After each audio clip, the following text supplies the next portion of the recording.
Ryan Tillman, let him have it. Savage on the set, oh no, it's the Popo. Ryan Tillman, let him have it. Savage on the set, AJ, what up, boy? Ryan Tillman, let him have it. Yo, what's going on? Welcome to another episode of the It's Needed podcast, where we discuss real issues involving law enforcement in the community. It's your boy Ryan Tillman, founder of Breaking Barriers United, and I am joined by the light-skinned wonder himself, Mr. Oh No, it's the Popo. What's up, Brody? Yes, sir. Yes, sir. You see, I'm holding down OSU style today. So AJ been in the gym for 2 minutes, and now all of a sudden you want to start flexing on us. I did some push-ups right before this episode, and threw my smallest shirt on possible. So I love it. We also got the Savage on the set. He is with no computer screen. It's so funny how that works out. Conveniently, his computer goes down right when we start podcast. It wasn't on purpose. My my Mac decided to go into installing a new update, and it's going to take like 30 minutes. Computer ain't never updated ever before. All of a sudden, it's 30 I don't know what minutes. happened. Oh, man. And we got a very, very special guest, my man Shaka. What's going on, Shaka, man? How are you doing today? Man, truly honored to be here, man. Looking forward to the conversation.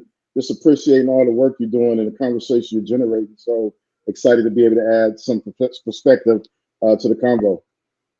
Oh, man, we appreciate it. And just so you guys know how I got to meet Shaka, I still haven't met Shaka in person, which I'm waiting for that day. And like I said, before we are on air right now, I was talking about Shaka. Shaka be doing big things, man. I'm gonna try to slide in like the little luggage compartment of one of Shaka's trips. So I'm just gonna pop up on. What up, y'all?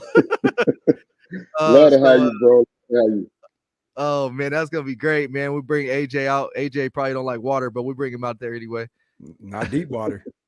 You gotta come on out, AJ. Yeah, we'll make it happen. We will definitely make it. As long as it's not Michigan, we'll make it happen. We're good. So I got to meet Shaka over. Actually, it's funny. I got to meet Shaka on Oprah when I was on Oprah a couple years ago. They had this tribute to, I think it was 100 Black fathers. Just kind of talking about. I think it was around Father's Day, and Shaka was one of the guests on there, and it was just really cool. It was interesting to hear Shaka from his perspective, and so we got to following each other. And over the course of the last year and a half, 2 years, I've been following Shaka. He's been following me. And one of the things, Shaka, and I haven't got a chance to tell you this, but I appreciate the fact that we can have really good dialogue. And I already know you may not always agree with everything I have to say or whatever, but that's the beauty of being human. Like that's the beauty of everybody understanding and being able to have their own individual mind. And I've actually got to learn so much more by understanding things from a different perspective. And so, Shaka, just to give you a little bit of context about our podcast, AJ is a full-time police officer out in the state of Ohio. I recently went part-time, and then Billy has been with me from day one, doing a lot of video stuff. But during our podcast, we've had a lot of different people that have shed so much different perspective to our audience. Now, our audience just so happens to be predominantly law enforcement. We have some people that are aspiring to be law enforcement. But the guests we have just completely bring different perspective. And just kind of give you context, we've had my buddy Leon on multiple times now. Leon's been on probably like three times. And Leon was shot 5 times by police officers. He's been paralyzed from the waist down for the last 10 plus years, doing phenomenal work. He recently just started a nonprofit organization with the agency that shot him.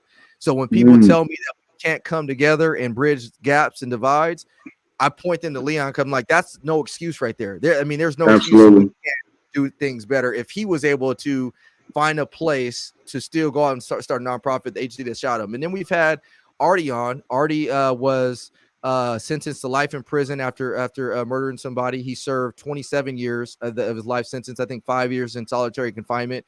And Artie's just completely changed his life around. He's working for production companies and doing different things. We've had him on a few times. And so through our time of having these people on, they have given me a different perspective. So much so when we talk about criminal justice reform, we had a long conversation. Remember that, AJ, a few weeks ago about reimagining what criminal justice reform looks like. And it really allowed me and AJ to see things from a different lens, because sometimes as police, we get caught up in this mentality where it's like, no, we got to be tough on this. We got to be tough on that.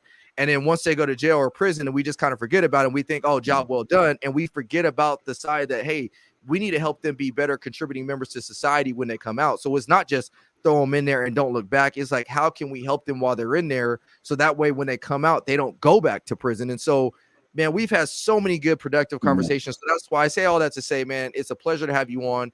I want to hear your story a little bit. I want our audience to hear your story. And then I want to talk about what ways can we come together to truly move the pendulum in the right direction. Like Shaka, you have access to a crowd, and if this is a transparent podcast. I look at all of our family, all of everybody that listens to us as family. Some of the people, unfortunately, their skin color looks mine.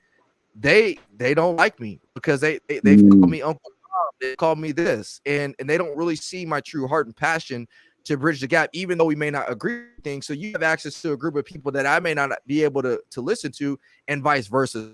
So how can we put our heads together to move in the right direction and learn how to say, hey, look, even though we may agree or not agree, how do we put our heads together so that way we can still move in the right direction because our heart's in the right place? So that's long-winded. I'm gonna turn it over to you, Shaka, man. Tell us where you come from and everything else that there is to know about you. Yeah, a little bit about my background. But first, before I get into that, man, just thank you for creating space for these important conversations. And one of the things that I truly appreciate about you is that you're showing up and you're leading with your humanity. And I think that's the single most thread that connects us all, no matter where we come from or what our experiences are. I grew up in the city of Detroit, at the height of the crack cocaine era. And I always go back to this moment. I was an honor roll scholarship student, had dreams of being a doctor, and had the potential to be anything I wanted to be in the world. And there was this one moment that actually Oprah, our mutual friend, really pointed out to me is when I was 9 years old. I walked into my home to celebrate, a good report card, and my mother launched a, cast iron pot at my head with all the power she had in her. And fortunately, I was able to duck that, and it shattered the walls behind me. And, that was the beginning of me understanding the complexities of my household, the high levels of physical abuse that was very, transpiring in the household. Years later, when I was about 14 years old, I decided to run away. And I had the most romanticized idea of what that would look like. I thought that some family members would take me in, raise me with the love and care that kids deserve to be raised with. And instead, I found myself seduced into the crack cocaine trade. In the first 6 months of being within that culture, I was robbed at gunpoint. I was beaten nearly to death. My childhood friend was murdered. And I remember when I was beaten nearly to death, laying on the cold bathroom floor and asking this question. And it's a question that haunts me to this day. What kind of world do we live in where we allow this to happen to kids? And sadly and unfortunately, I've never got an answer to that. 3 years into that culture, I was shot multiple times, standing on the corner of my block. And, when I went to the hospital, they extracted 2 of the 3 bullets out, left one in, patched me up. And literally within, 2 days, I was back on the corner in my neighborhood. And not once did anybody say, hey, you may need a therapist, you may need a psychiatrist, a counselor, somebody to help you process this. And one of the things that I remember when I sit back is watching my parents' face and this sense of hopelessness, because at that time I was the third of their sons who had got shot.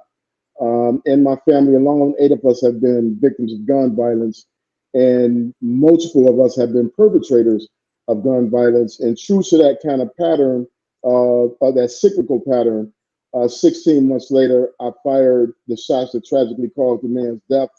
I was subsequently arrested, charged with open murder, sentenced to 17 to 40 years in prison, ended up serving a total of 19 years in prison, 7 of those years in solitary confinement.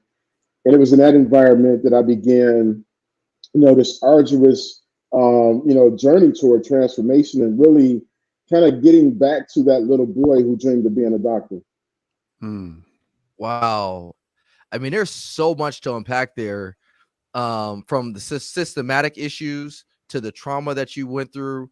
And you really touched on a lot of the issues that we're having in society. I mean, you said like, hey, how does it, how you can't fathom how certain things can happen the way they happen.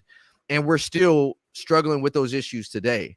And I almost feel like, and maybe I could be wrong, but I almost feel like we're being distracted in so many different ways from issues that aren't really the root cause of issues of why people are hurting and struggling. Like it's almost like, here go the smoke and mirrors. Let's all be distracted here, all while you have kids at home that are suffering from depression. I did a conference this past week in Virginia, and there was a kid, he was 14 years old. He was a speaker as well. And he was talking about the issues that kids have been facing with abuse and depression. And so I just got to thinking as I'm sitting in my chair, I'm thinking like, here we are, all these adults arguing and bickering and complaining over all these other issues. Not to say that they're not important, but meanwhile, you have kids that are in their home that have no voice, that are struggling, that are depressed, that don't have a mom or dad that's hugging them. I mean, you say your mom throws something at you when you walk through the door. So walk me through, because AJ has a similar story of child abuse. What are some things that kind of got you, to where, I need to do something different. I need to be that change, because sadly, a lot of people turn out like you or Artie or Leon. They stay in the system and they can't make their way out. And I don't want to say, it's all, but I do know, I mean, just being a police officer, I can't tell you how many times I've seen the same guys, and AJ, you see it all the time, the same people in and out of jail because they don't know anything different. So what is the process from somebody that's repeat offenders? That's a great question. When I think of that question, I always go back to what I discovered. One of the most dangerous people in society is, a broken boy trapped in a man's body. And, I say that because when I went to prison, I was 19 years old and I went to Michigan Reformatory.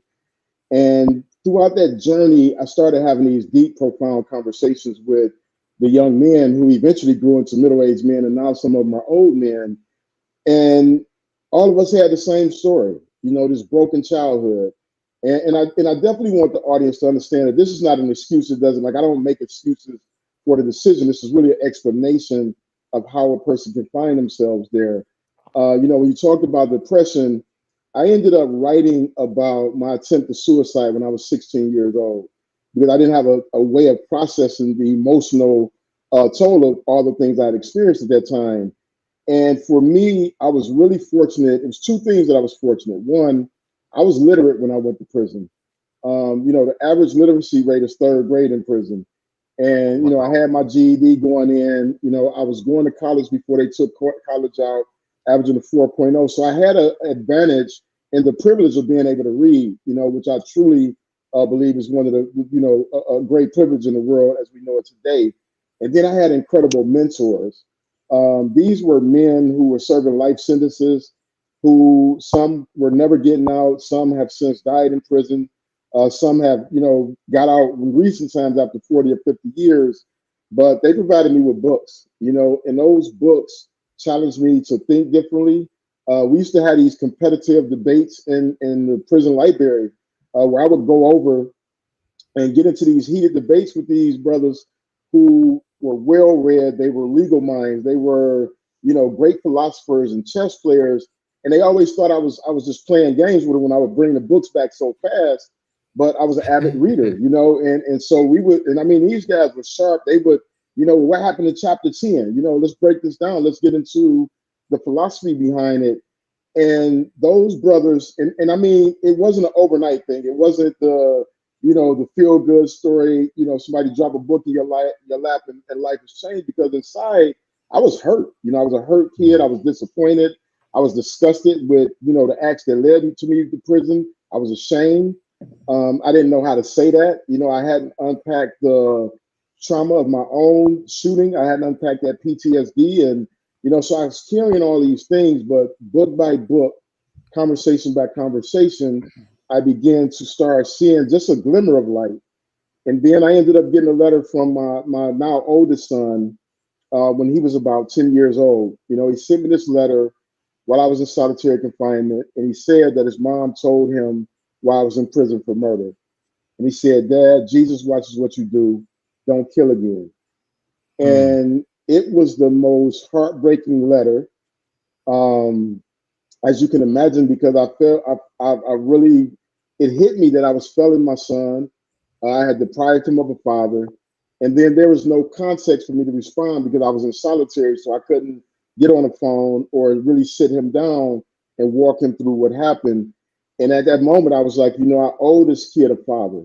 And I don't know if I'm ever getting out of prison. At that time, I didn't even know if I was getting out of solitary confinement. But what I did know is that from that moment forward, I was going to live my life in a way that honored my responsibility as a dad. And part of that responsibility was saying, listen, you fell to the bottom of society. And what matters right now is what you choose to do. Are you going to get up? Are you going to live your life with a sense of purpose and dedication to doing good? Or are you going to make excuses for not doing good? And I challenged myself. My first challenge, I'm sitting in the cell, right? And I tell you, I'm looking around the cell. I'm like, okay, how am I going to prove it to myself? And I promise you, I am like all those guys you encountered over and over. Every time I was arrested, every time I got in trouble, this is my last time. I'm done. I ain't doing it no more. God, if you get me out of this one. And I realized I had never made a real commitment to do it for myself. And so I said, okay, first of all, I got to prove to myself. And I challenged myself to write a book in 30 days. And it was something about having a task and a goal. And it was going to be the defining moment. If I can finish this task, then I can accomplish anything I set my mind to. But if I fail, then I'm never going to make it out of here. You know, I'm never going to make it to be an example of fatherhood that my son can look to and say, you know, my dad messed it up, but he figured out a way to fix it. And so I wrote that first book in 30 days, man. And I was super proud. It was probably the proudest moment of my life because I was like, I actually completed something. I finished something. And then I was like, you know what? Anybody can do something good once. But the mark of greatness is the ability to do it over and over. And so I challenged myself to write another book in 30 days, finish that one. And now I'm on book number 7 at this point in my writing career. Okay. But that dedication and that having a task, having a goal, and then having a purpose, like that was the game changer for me. Man, that's huge. Hey, Shaka, just so you know, too, you got me feeling bad right now. I've been talking about writing a book for 3 years. Bad, down bad. Like I'm the best writing coach you can get, man. I'm the best writing coach you can get, bro. Hey, no, hey, seriously, on that note though, real talk though, like I literally was just having this discussion with my wife the other day that I need to just write it, man. So I'm gonna put it out there, man. As long as you're open to it, man, I would love to do that, man. But man, I get chills by this conversation, man, because this gives me so much hope and inspiration, man. This is what the world needs to hear. This is where change happens, man. And so I'm excited. AJ, I know you got things. I got a list of things that I want to get to, so I'm gonna turn it over to AJ. But man, I just want you to know, Shaka, man, I'm excited, brother, because this is what the world needs to hear. Like we see so much negative stuff, man, so much. And I've talked to so many different brothers in the backseat of my police car, and I'm trying to give them hope. Like, look, it ain't over. It ain't over. You know what I mean? It's what you do with the opportunity. It ain't. And I've talked to you, Art, and I'm like, it ain't over. But they don't have enough people pouring into them, telling them that it ain't over. You know, Damon, my boy Damon West said it the best, and he was convicted of life as well. And he was like, Brian, when I went in there, I just realized that life is about a matter of perspective. And he said, I either had the choice to say, okay, well, my life is over, or what am I going to do with the life I have left to live? And he said, I chose the latter. And he now traveling the country, the world, actually. And he's still, and which is crazy because he's out on parole. He's, you know more than anybody, you're not supposed to be leaving. If you leave state or whatever, you got to check in. He leaving. He was in London last week. So it's just amazes me what you can do when you put your mind to it. Go ahead, AJ. Ankle monitor just on fire in London. Just hell no. I mean, yeah, you're right, man. It's not only what people need to hear, but people need to see this as well. I mean, there's so many like layers to this. The first layer is just 2 police officers sitting down with such a great individual and having this conversation, hopefully is motivation enough to show people like it doesn't matter like what your differences are. It doesn't matter like what you've been through. Like what matters is that you're able to sit down at the end of the day, have a conversation, hear each other's perspectives, and then walk away with something. Like you have to take something away from that conversation. So, I'm excited too. I'm excited as well. But I want to applaud you as well, because I can't imagine how difficult your journey was and like the amount of adversity you've had to face to become the man that you are today, and for really owning it. Like I've talked to a lot of people, who are doing good things, and some who are not. And I would say a majority of people that I talk to, they don't own like their past mistakes. And for you to say, look, like I can't go back in time and change what happened, but what I can do is I can start today and change my future is extremely motivating. And I feel like as a profession, we could take away so much from that statement alone. Like we ain't even dove into like the deep end. At least I don't believe we have like the deep end of this conversation where we really start like just dissecting the complexities of like life and the profession and the system and whatnot. But if there's anything that you could take away from this conversation right now, speaking to the listeners right now, it's that, you know, as a profession, like we do get attacked a lot. As a profession, we have to own a lot. But as a profession, we can't go back in time and change what has happened in the past. But what we can do starting today is move in the right direction. So really quick question for you. I know that was somewhat long with it, but I just feel like I had to put that out there. The adversity that you had to face for you to be the person that you are today. Can you touch on some of that? And then can you break down what you did to overcome that? Yeah, that's a great question. I mean, it was tough. You know, there were moments when I was in solitary, which is probably the most maddening of environments. You know, when you think about the level of mental health challenges that's in that environment, and the thing, you know, it's so interesting when I think about what happened with COVID, right, and how disorienting that was for so many of us when we didn't know when are we going to get out of this thing, right? Yeah. That's what it's like being in solitary confinement, where you can't quite put your feet on solid ground because you just don't know when it's going to end. But what I discover, and it's really the same thing that I use when I face challenges today, if you can get through the pain of the moment, you can come out on the other side of anything. And you know, when I was in that environment, I realized I had no control of when they were going to let me out. But what I did have control of was how am I going to use my time. So I literally would set my days up where it was like I was at a university. You know, I would study a different subject every hour. You know, I studied philosophy. I got into world history. I got into, you know, African culture and theology and like all these things that I was really curious about, and just occupying the mind. And then journaling. Journaling was like literally one of the best gifts I've ever given myself, the ability to write and ask this essential question. So I got into philosophy, which when I was growing up, you know, it was considered the most boring thing in the world, right? Like, who wants to go study philosophy if you on a block and you in the hood? But when I got into Socrates, I was like, man, this cave allegory feels like what I'm going through. You know, this place of like darkness and, you know, things that are cast on the wall that seems like your imagination. And then you realize when you get out into the broader world that it's all been an illusion, right? And so there was one particular Socrates piece called The Apology. And he said the unexamined life isn't worth living. And so when I started journaling, I began to examine my life. And I was able to accept responsibility for the things that I was responsible for.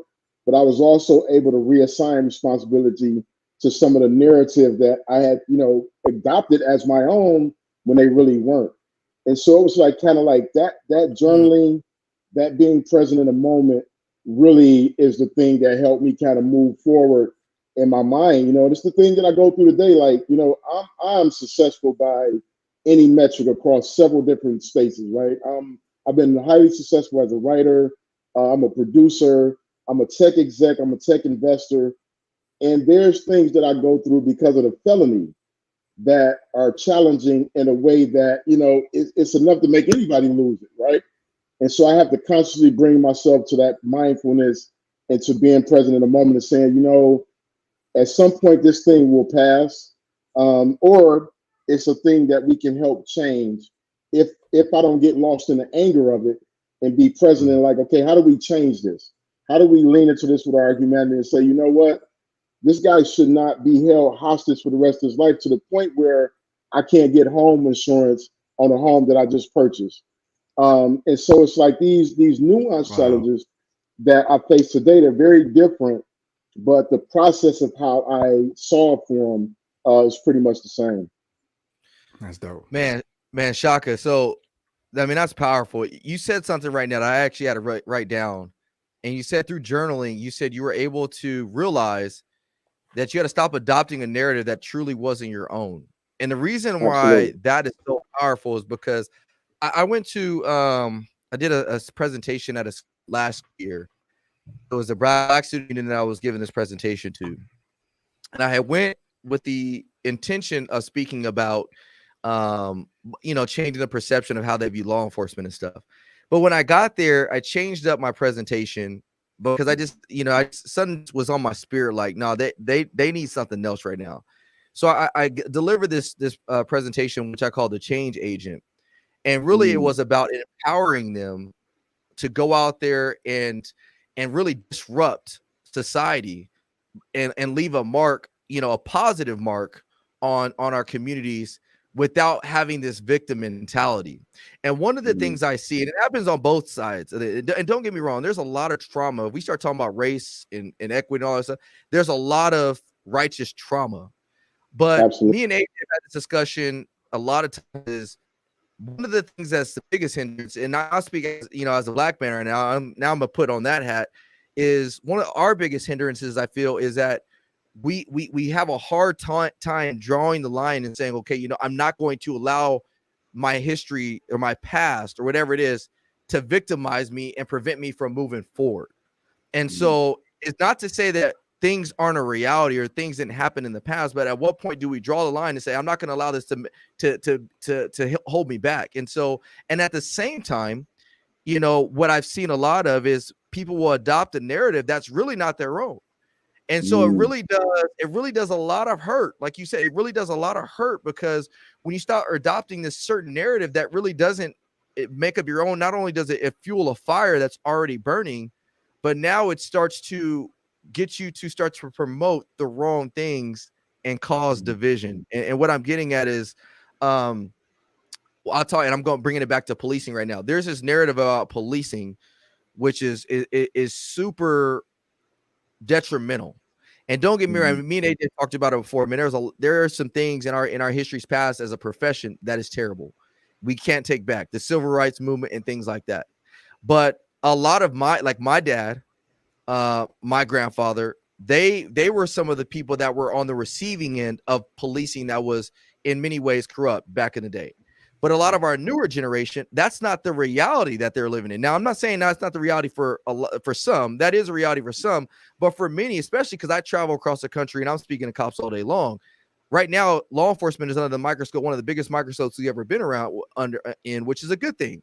But with that, a lot of the younger generation is adopting this mindset that the police are your enemy, the police are going to do this, the police are going to do that, when it's like, that's not at all. And so when you see them fuel this narrative, it's not really bridging the gap. And that's one of my biggest hindrances, Shaka, is that I'm trying to get people to see a side. Not to say all police officers are going to be good, but it's not what you think it is. So talk to me. I know that was a very layered question, but how do we get past that? How do we get past the adopting narratives that aren't your own? I mean, it's really deep, and it's going to be very complex right now because it's cultural currency. If you can say the whatever the buzzword is at the moment, your Twitter feed lights up, your IG thing get more likes, etc. And so there's some cultural currency there, right? And it doesn't actually lead to authentic healing. So I wrote this book recently, and in the book I talk about these different encounters I've had with the police post-incarceration. And it wasn't until I was actually writing the book where I was like, wow, I've had a lot of encounters with law enforcement, right? And out of the 5 encounters, a couple of them were bad. They were just people who didn't actually know how to handle protocol, didn't approach it right. And, I was fortunate to have experience of like, okay, how do I maintain my composure within this context and not allow that to become a dominant narrative? Then I had these experiences where it was like extremely positive. But here's the thing I know is different for me. Like I grew up in Detroit where most of the police came from my neighborhood. Like I literally, it's like a predominantly black city. And so there was this mixed experience of like, guys put up on the block, they like, yo, get off the block. And you're like, come on, Tyrone. Like I just see you around the corner at Mom's barbecue. Like, what are you talking about, right? And I mean, I grew up where there was engagement within the school. Like we had this music band called the Blue Pigs. They would come up to the schools and they would play, and they was in community. And so I think there's a mixture of things. One, what people don't, because I deal with this in in criminal justice as well, right? Like people don't realize we have over 50 different prison systems in the country. And we have, probably 3 times that when it comes to, police departments, right? So not all departments are the same. Not every individual is going to be the same. And I think it's really when you get down to like, how do you connect on a communal level? How do you have the right people in the conversation that leads from a human-centered perspective? And just quickly, I'll tell you the story. I was in Cincinnati, and I was being featured in this museum exhibit, as well as helping launching this program for a thing I co-founded called Men of Courage. We're at the barbershop. We're celebrating these barbershops where we were donating $10,000 to the winner, etc. So we had Roland Martin with us, Jerome Bettis, who's a Hall of Fame NFL player. Yeah, so literally we step outside. When I step outside to smoke a cigar, I got the red Solo cup, which is the most identifiable cup for, an adult beverage, right? And so I'm standing out there talking with a couple of people, and I see this young officer, young white guy walking up, and he has the most perplexed look on his face. And he's walking up, and I can feel like my own tension because I'm like, dang, I got the cup. You know what I'm saying? This is about to, it can be a whole thing. I don't know the rules, and I'm actually in Ohio, I'm in Cincinnati. I don't know what's legal outside of that. You're right, AJ. So I'm like, and then what happened was, as he's walking up, he's kind of shaking his head. And I was like, hey, what's happening? And he was like, man, we just got this call. Somebody said y'all were blocking traffic with cars. None of us had drove there, So I was like, no, I was like, we're here celebrating this barbershop. You should come in. There you and go. He was like, man, it looked like y'all having a good party in there. He like, if I come in, the party goes flat. I'm like, no, bro, I'm like, it's cool. I'm like, actually, because you patrol this community, you should meet like the owners of the barbershop. Blah, blah. He was like, yeah, I don't want to disrupt the party. So I'm like, man, Jerome Bettis in here, Roland Martin. And he was like, get out of here, man. The bus not in there. I'd have been like, I'm in there. Right. I promise you. So I tell him, I'm like, man, seriously. So I go in, I get Jerome Bettis. I said, man, come out here and meet this officer, right? And so we're standing there talking. And my friend is taking photos. I don't even know this is happening. He's taking these photos. Standing there talking. And the officer says to Jerome, man, if my dad was here right now, like this would make his day. You were his favorite player. And we all had this moment. I'm a dad. I have a dad. Jerome's a dad. This guy's the son of a dad. And it was like a very emotional moment. My friend's taking these photos, right? Snaps the photos. Later on, he sends me all the photos from the events, etc. I see this photo. I write the story I just told you. Post it. Go about my day. I'm out and about. My phone is going crazy. I'm getting like messages from people I don't even know this name. Somebody I met at this event. They're like, oh my God, your post brought us so much hope. So I'm like, what post are they talking about? Yeah. I get home, this post has went viral to date. And I mean, it's just a couple of years ago. To date, this post got over 20 million views. And what that said to me was that people are hungry for hope. And that when you step into and you lead with your humanity, and that could have went wrong for both of us. He could have came over there as a hothead. You got the Solo cup, get on the wall, blah, blah, blah. But he came over there curious. I could have got defensive because I had the cup out there. Why you pulling up? It ain't nothing but a cup, blah, blah, blah. It could have escalated. But instead, both of us took a step forward in our humanity. We connected. We had a conversation. And it was just like human beings being humans. We all were little boys in that moment instead of like the uniforms, right? And to me, I think that's what has to happen. Like we have to, we got to filter through the social media stuff. Like I love that we had this freedom of speech. I love that people had their own platforms. But the thing is, right now, we have people who extend their brand at the extent of what's actually happening in the communities. And saying something. And it's like, I mean, it's a real thing, right? And I mean, it's happening all over, right? It's no one thing, but this is a brand extension. And I think the real conversations always happen in community. Like in Detroit, I promise you, when you go to any event, the officers outside, they kicking it with people. We tailgate together at the games.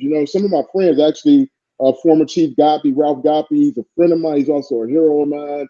Great brother. We have real conversations, tough ones, things we agree on, we disagree, like any other friendship, but those stories don't get talked about. They don't get seen.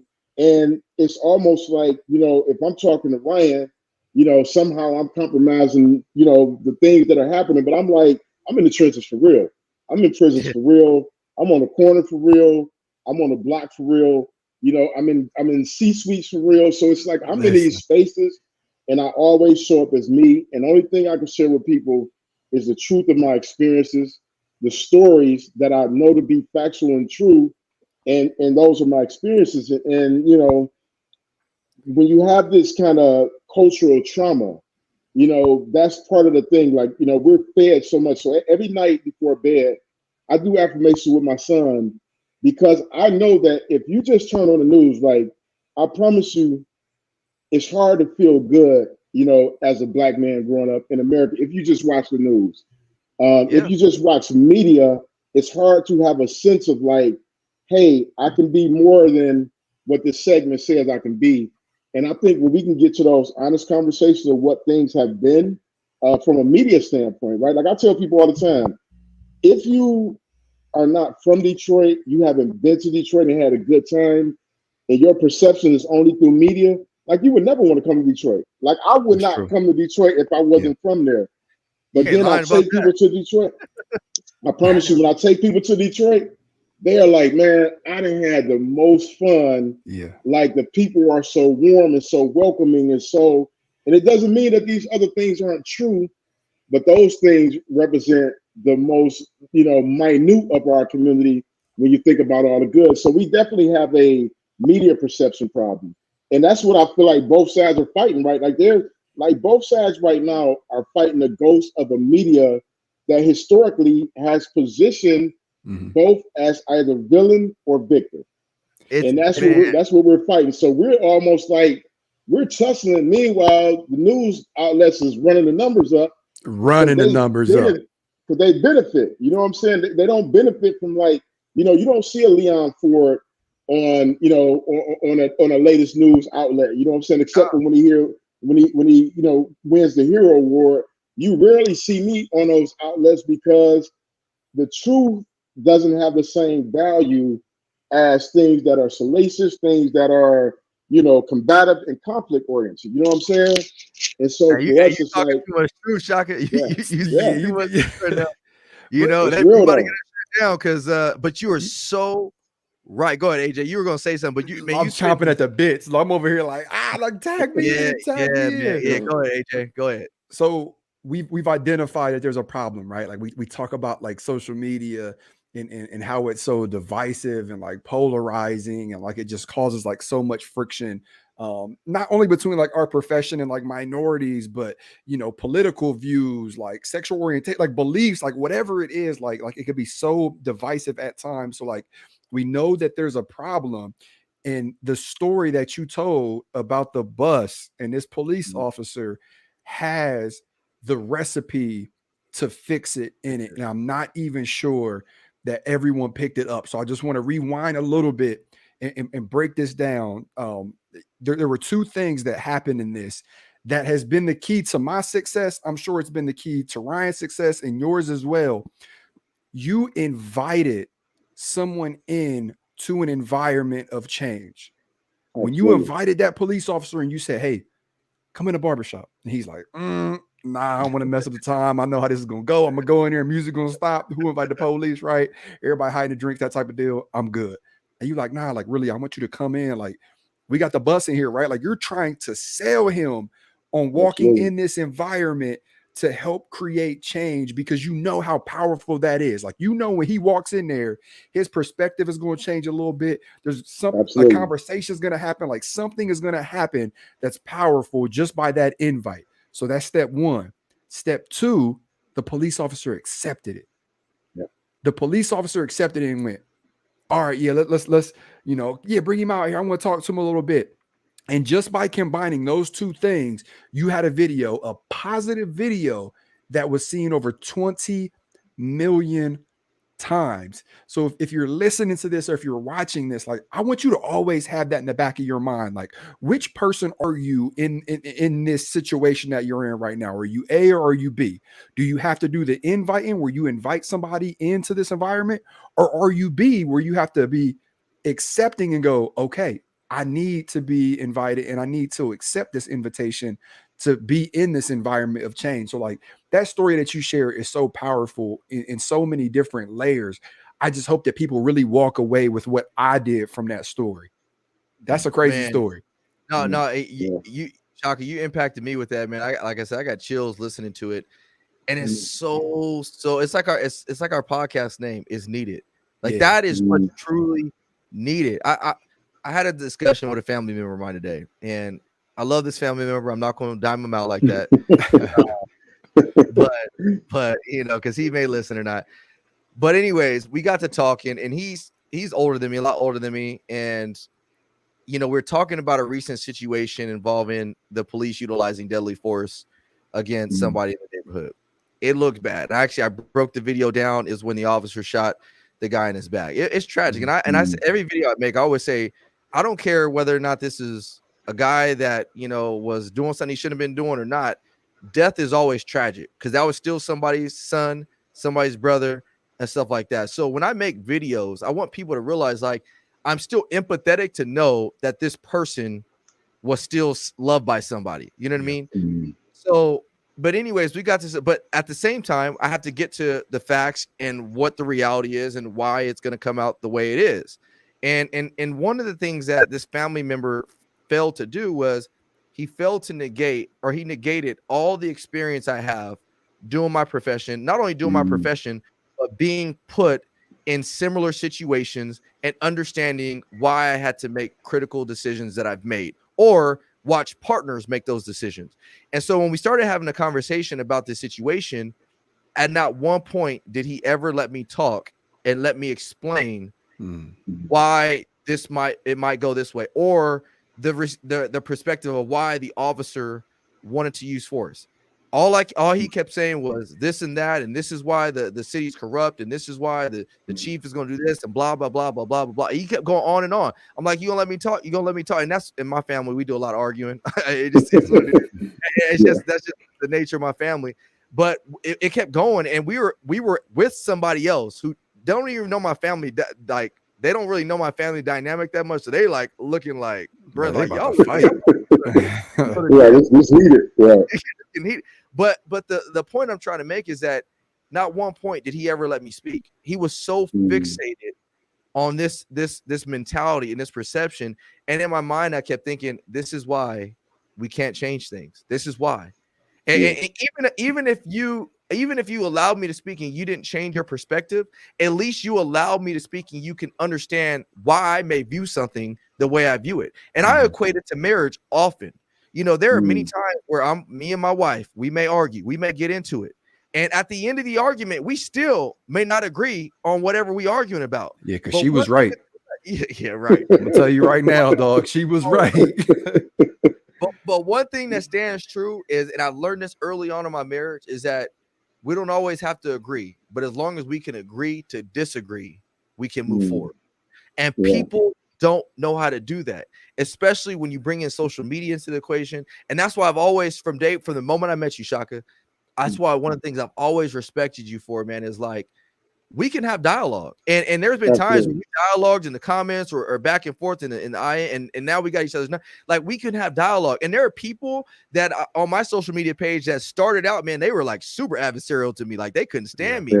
But they continue to follow. And one thing that and there's certain people that I will respond to, and because they're coming to me from like they're respectful, but they're like, nah, bro, like we ain't, and I'll send them a voice note or whatever. And once we walk and talk through things we actually realize that we actually have more in common than we did have differences. And those people have actually said they respect me more. And I've said the same thing. But when you come at a place where you just automatically go into that conversation and don't even want to hear what the other side has to hear, then you're already setting yourself up for failure. And so that's kind of where, when I look at society, that's what I'm like, this is what social media and the media is causing. It's causing people to send whatever they want out and not have to retract anything they say. Imagine if we had to retract that. Like, imagine if we had real fact checkers where like you put something out and now they make you put out an apology that you actually made some fact. Like, imagine how many people that would get rid of.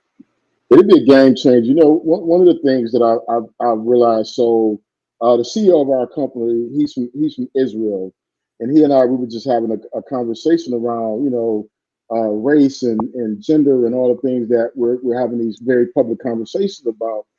And part of it is like it's not even police and community culture. Part of American culture is we are resistant to like intellectual dialogue. Like we don't really have space for that. Like we argue. Like we don't have like philosophical debates. We don't have like these deep, profound kind of Socratic, deductive reasoning conversations because that's not entertaining. What's entertaining is saying the quick sound bite, the thing that's going to get to a person's emotions. So we have a lot of demagoguery, like literally all over the place. And in that same book that I talk about, Jerome Bettis, I had an opposite experience.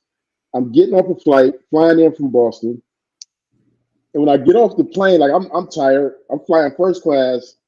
Get off the plane, it's two guys, just plain clothes, and they're looking at me. I'm from the Midwest, so I speak to people. I'm hey, how you doing? Yeah. And they're like, hey, are you Terry? And I'm like, no, I'm not Terry. And it was like this very aggressive, give me your ID, etc. Like, bro, like my name is not Terry. You know what I'm saying?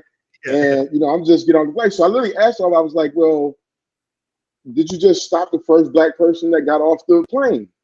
And he literally, matter of fact, he said, yeah. And I was like, man, I'm out. And I just kept walking. Wow. And so meanwhile, Terry, if he was on the plane, Gone. Terry done went a whole nother route, and he Put it in reverse, Terry. And so, Reverse, Terry. yeah.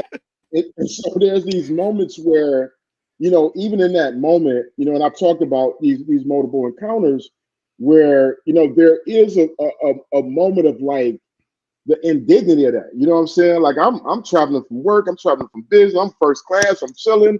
I done had my free cocktails that come with being in the space. I'm living my best life. You know what I'm saying? Hey, is that what y'all doing first class? Because I'm always in the back. I'm in the back of the plane by the toilet. Like, what you got going on up there? Hey, bro, it's a little bit different now. They ain't as quick to get them drinks up, man. I'll be like, I work a lot. If I'm going across country, I'm like, that's how I get all them books done, though. I get that first class flight and then just be on there. I'm in the zone, man. That's how I go. But I say this, like when we're able to talk about it honestly, you know what I mean? And there's no human space that is going to be 100% right. There's no human space that's going to be without all the things we deal with. We deal with in the tech industry, we deal with racism, we deal with gender inequity, we deal with, discrimination, we deal with all the different things, right? And, it takes people who are willing to stand in it, people who are willing to make a commitment to say, you know what, I can make this space better. We just lost a titan, in the basketball industry, Bill Russell, 11-time champion. And like, one of the things that I love about every time I've seen him is that you saw dignity. But then when you learn the backstory of what he endured, people breaking in his home, defecating on his bed, etc. And he always led with dignity. He always led with his humanity. And I think when we lead when we're human centered in our leadership, like that's when game changes. That's when life changes, And so, the reason I don't show up in these spaces as angry, and don't get me wrong, I have moments where I'm angered, you know what I'm saying? But I also have the responsibility as a dad. I know that people follow my work, both seen and unseen. And there's a responsibility that I have to make sure that if I'm responding out of anger, that first of all, I'm responding to the facts. I am responding to the truth. I talk to, like I say, me and Chief Gottlieb, we talk all the time. We have real discussions when these things come up, And but what I try to do is lead from a human-centered perspective because, like, I grew up in a diverse community. You know what I'm saying? I grew up with highest, concentration of Middle Eastern people, Metro Detroit area. I grew up in a neighborhood that was integrating, and then eventually we dealt with white flight. I move in spaces where I have people that's the richest people in the world to the person that don't know if they're going to be able to pay their rent tomorrow. And they're all my friends, and they all have different experiences. So when I think about what I say, I factor in all of the people who I intersect with. Because the worst thing is to get that phone call of someone you love and you care about and say, hey, you were insensitive to what's happening in my community, or you weren't thoughtful about what you shared that can be potentially harmful to my profession. And so, you know, I'm always just being like, if we lead with our humanity and we can center the conversation in that, I think we can get there. Another thing is like America just needs to get tougher emotionally and intellectually, and we need to have space for like public dialogue. You know what I'm saying? Like we don't have to agree on everything, but that doesn't mean we have to cancel people because we disagree. Mm. Listen, he checking all the boxes. I don't even think I need to say anything after that. AJ, man. Shaka is checking all of the boxes. It's funny because I was, you know, when you first started talking, I was going to ask you, what are your last questions? So you kind of breaking up, brother. Shaka, can you still hear me? Yeah, I still hear you. Yep, I just for the record, I just want you to know that, you know, Ryan has the cheapest internet you could buy. He's stealing it from next door. So sometimes he does that. We just got to continue with the podcast and he'll catch up later. But, yeah, I'm here. We can still hear you clearly. Yeah, we can hear you. Yo, bootleg. You know, seeing you over there just doing the robot. Man. So what I was gonna say is, you know, when you first started talking, first of all, I was gonna ask you. Hey, when Shaka was talking about he has the friends on this equation and this equation. He was talking about you, bro. Oh, that's funny. I'm that guy. I'm the guy.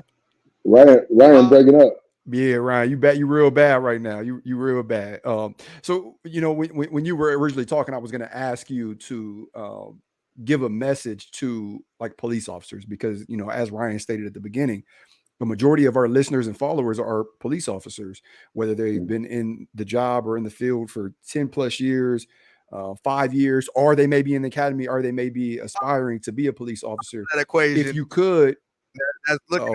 Ryan is going crazy right now. If you could, I love what you said, like with like leading with humility. But if you could give our audience something like more specific than that they could do or that they could practice every single day, to help be either party A or party B. Party A being the person that invites someone into the environment to create change, and party B being the person that is invited. What would that be? So I would say let proximity be your superpower. And what I mean by that is like, you know, when you're proximate to people and just in general, right? Not only when you're showing up at their worst moment, but that proximity, you begin to understand the nuance. You begin to understand the nuance. You begin to understand community in a different way, right? So for example, in our community, growing up, we had two guys that, you know, had schizophrenia, right? They were well known in the community because of the proximity to community, right? So when we would see them having an episode, like we didn't interpret it as anything other than, oh, they're having an episode, they didn't take their meds. We were able to kind of like de-escalate that, right? You only get that through proximity. If you're showing up the first time that happens, like it can look the most erratic, it can look threatening, it can look all the things. And so I think a lot of it is like proximity is your superpower. You know, how do you really connect to community? And we do it like in the tech industry, right? So we've had hiring practices that just weren't really performing well. And it was like, as I began to take the leadership staff into community, they began to see talent. They began to see people who didn't come from Stanford, didn't come from all these other schools. And it's because of the proximity, you know, so proximity as a superpower. And then on the tactical side, human-centered, man, just like leaning into your humanity. And I can just tell you, like, I have an admiration for anybody who runs into the face of danger. We just had an officer recently killed in Detroit. Yeah. And by all accounts on my social media, he was a beloved just person in the community, like not even just an officer, but as a man, you know, as a man in this community. Newer police officer. And so to me, I think even in those moments, there's an opportunity to get closer to the community when that happens. You know, there's an opportunity to really talk to people when they're actually mourning as well, because at that point, it wasn't about his profession. it was like, hey, we lost another good person in our community. We're all feeling that, right? So that proximity, leading with your humanity, and being able to be okay and saying, hey, you know, this experience was scary. And I reacted, you know, based on this fear, right? Like people expect, you know, officers to be emotionless robots and you know, fearless. And like fearless doesn't mean not being afraid. Fearless mean acting despite being afraid. You know what I'm saying? Like to me, that's what I've always thought of. Like, okay, how do you respond even though you know, like, yo, it's getting real, but you still forge ahead. And so I think being able for people to hear that of like, you know, what it's like. Some years ago, I was working with some friends of mine on a campaign called "I See You," and it was just like seeing them as dads before I saw them as officers. You know what I'm saying? And like just being able to, you know, kind of create, you know, the ideal conversations around that. But man, I truly am honored to be here with you brothers, man. And you know, hopefully we can break bread in person and just keep the conversation going. And I just say this to the audience as my disclaimer. I don't have all the answers, you know what I'm saying? But when Ryan called on me, you know, I can come and share what I do have and what I do know, based on lived experience and not based on like the hottest, you know, hashtag of the moment. Yeah, amen. Hey, man, that was so good, Shaka. And I want, and if you're somebody that's Jethro, thank you for listening, tuning in. He said I'm an aspiring officer, and I just want you guys to know you inspire me every episode. I want all my aspiring officers and current officers that are listening to this as well. I want you to understand that what Shaka is saying, we also have to do that for ourselves. Like we have to put ourselves in the shoes of the community when we are enforcing some laws or when we're using force or taking somebody's life. Like we can become at times, we'll have Damon West on here at some point as well, but we can become hardened as well.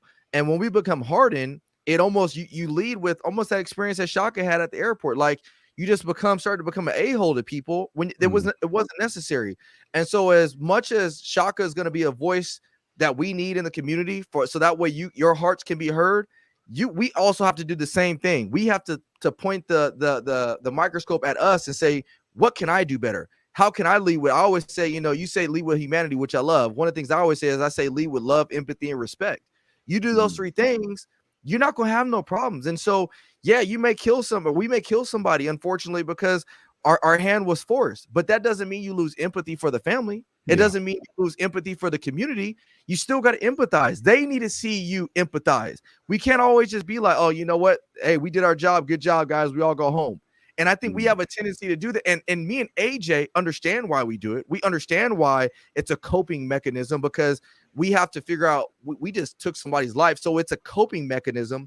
But we equally have to be willing to see why the community may be so quick to jump and say they did this or they did that. We have to be able to understand and say, look, let me empathize as well. I took a life. Yeah, it may have been justified. I always say something.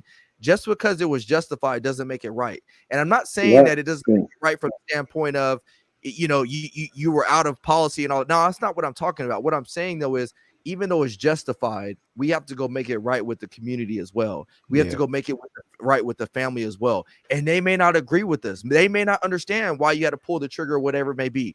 But as long as they know that you empathize as a dad, as a mom, as a brother, a son, a sister, whatever it is, that's the first step to healing. And so if we can do that, now we start moving forward. And so, man, Shaka, this was, I say this, we've had other guests on, and I don't want to take away from any of our other guests because we've had some phenomenal guests. But I'm not, man, this was one of my favorite episodes, man. This, man, seriously, Shaka, this really meant the world to me, man, because you were doing some life-changing work. And I think our community, our audience feels the same way, man. So, Shaka, where can everybody find you at? Where can they follow you at? What kind of books do you have? And let them know. Yeah, I'm easily found up under my name, Shaka Senhor, on all social, and same thing for the website. Ryan, I do just want to say this one last thing, man, like that I think is super important, is like nobody who's never taken a life can ever understand the weight of what that's like for the rest of your life. Like you live with that for the rest of your life. I unfortunately and tragically caused David's death, 31 years ago. And I live with it despite all the things that I've done in the world. There's never a time where I don't think about David. I don't think about his family. I don't think about the impact that that decision had on his life, on his family's life, on the community. And, you know, anytime I see a family going through that level of grief, you know, it definitely brings that forefront for me. And we just lost my brother last year to murder. And Oh so man. my family's still grieving that. So I just say this is like, you know, people can never understand fully what it's like to try to cope, no matter whether it was justified, unjustified, whatever the thing is, still have to live with the weight of that was a human being and that there's a family suffering and the community hurting.